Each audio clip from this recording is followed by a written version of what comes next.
It's almost 80 degrees in Homestead, Florida, and it's a perfect day to go see some gators. Gator time.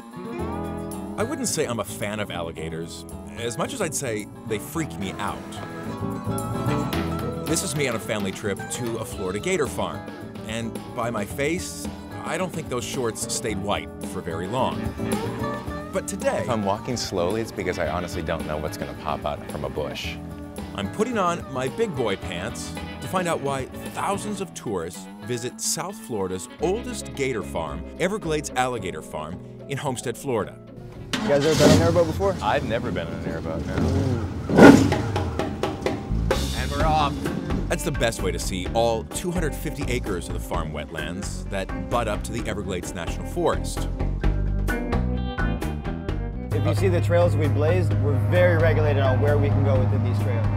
The boats are limited to paths, but the wild gators, they're lawless, no boundaries.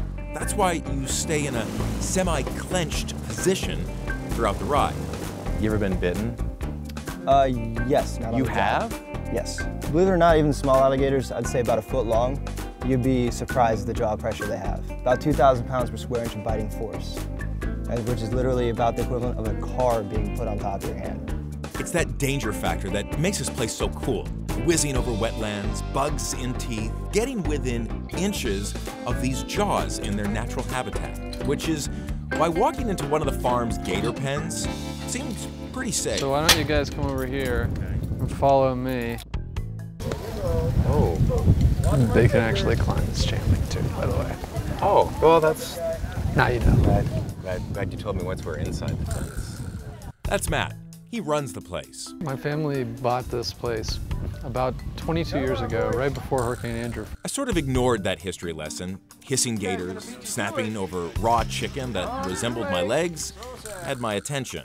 None of these are wild. These are all raised in captivity. These all are raised in captivity, except for a small percentage of them. We actually accept nuisance alligators that have been in people's golf course for a long time, or they find them in their pool in the backyard. There's about 700 gators in this pen, and twice a day, they get a sampler platter of raw chicken just to show tourists the power of their snappers.